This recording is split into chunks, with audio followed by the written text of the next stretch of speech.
24 نومبر کے احتجاج کو روکنے کی تیاریاں۔ حکومت نے 23 نومبر سے وفاقی دارالحکومت خیبر پختونخوا اور پنجاب میں انٹرنیٹ اور موبائل فون سروس بند کرنے کا فیصلہ کر لیا۔ انٹرنیٹ اور موبائل فون سروس اسلام آباد، کے پی اور پنجاب کے مختلف اضلاع میں معطل کی جا سکتی ہے۔ پی ٹی آئی کی جانب سے 22 نومبر سے موبائل انٹرنیٹ سروس پر فائر وال ایکٹیو کر دی جائے گی۔ فائر وال ایکٹیو ہونے سے انٹرنیٹ سروس سلو، جبکہ سوشل میڈیا ایپس پر ویڈیوز، آڈیوز ڈاؤن لوڈ نہیں ہو سکیں گی۔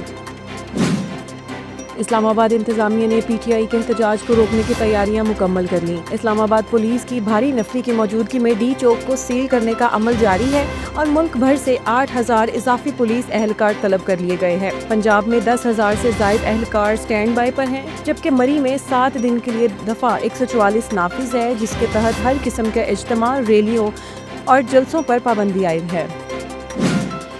تحریک انصاف نے 24 نومبر کے احتجاج کے لیے خصوصی اسکواڈ تیار کر لیا۔ وزیر اعلیٰ کے پی نے پی ٹی آئی پشاور کے اجلاس میں اسکواڈ کو جہادی قرار دیا تھا۔ اسکواڈ میں P T I youth wing کے 9,000 کارکنان شامل ہوں گے۔ وزیر صوبائی مینا خان معاون خصوصی سہیل آفریدی اسکواڈ کی قیادت کریں گے۔ خصوصی اسکواڈ مرکزی قافلے کے آگے ہوگا۔ اسکواڈ کو شیلنگ سے بچاؤ کا سامان دے دیا گیا ہے۔ پی ٹی آئی رہنما اور سابق اسپیکر قومی اسمبلی اسد کیسر نے علی امین گنڈا پور کے ساتھ مذاکرات کے لیے رابطے کی تصدیق کر دی۔ سوابی میں میڈیا سے گفتگو کرتے ہوئے اسد کیسر نے کہا کہ 24 نومبر کے احتجاج کے لیے ہم نے حکمت عملی تبدیل کی ہوئی ہے۔ پشاور، مردان، چارسدہ اور نوشہرہ کے کارکنان سوابی سے اسلام آباد جائیں گے۔ باقی اضلاع کے کارکنان مختلف روٹ سے اسلام آباد کی طرف مارچ کریں گے۔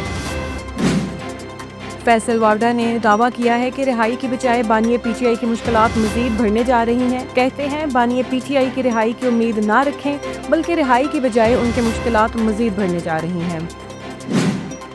حکومت نے آئندہ 5 سال کے لیے الیکٹرک وہیکلز پالیسی جاری کر دی۔ نئی پالیسی کے تحت سرمایہ کاری پر پرکشش مراعات دینے کا فیصلہ کیا گیا ہے۔ پاکستان میں 2030 تک 30% الیکٹرک گاڑیاں چلانے کا ہدف ہے۔ سال 2040 تک الیکٹرک گاڑیوں کا مجموعی ہدف 90% مقرر کر دیا گیا ہے۔ ابتدائی 5 برس میں 3 ارب روپے سرمایہ کاری پر مراعات دی جائیں گی۔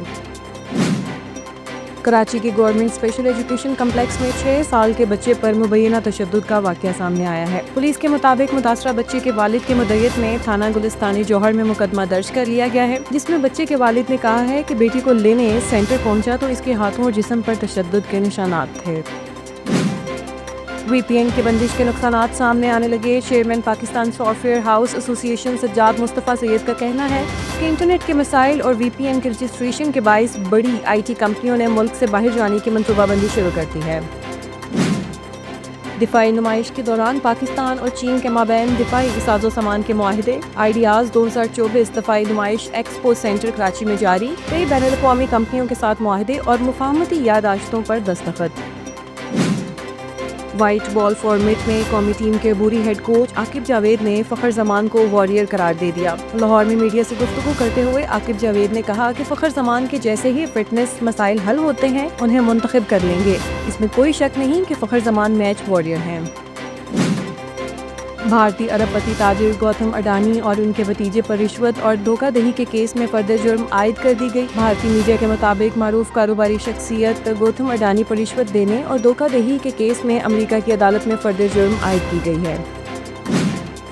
کیا اے آر رحمان کی طلاق کا تعلق ان کے گٹارسٹ سے ہے؟ سابقہ اہلیہ کی وکیل نے حقیقت بتا دی۔ وندن شاہ کے مطابق اے آر رحمان اور سائرہ بانو کی طلاق کا موہنی ڈے کے طلاق سے دور دور تک کوئی تعلق نہیں۔ سائرہ اور اے آر رحمان نے یہ فیصلہ خود ذاتی وجوہات کے بنا پر کیا ہے۔ نومنتخب امریکی صدر ڈونلڈ ٹرمپ اپنے عہدے کا حلف اٹھاتے وقت عدالتی طور پر تصدیق شدہ جنسی بدسلوکی کے مرتکب پہلے امریکی صدر ہوں گے۔ امریکی میڈیا کے مطابق ڈونلڈ ٹرمپ پر جنسی بدسلوکی کے الزامات ہیں، جس کے پیش نظر ٹرمپ عدالتی طور پر تصدیق شدہ جنسی بدسلوکی کے مرتکب پہلے امریکی صدر ہوں گے۔ اور اداکارہ و ماڈل علیزہ شاہ پھر تنازعات کی زد میں آ گئیں۔ بولڈ تصاویر اور ویڈیوز وائرل، سوشل میڈیا صارفین کی جانب سے کڑی تنقید۔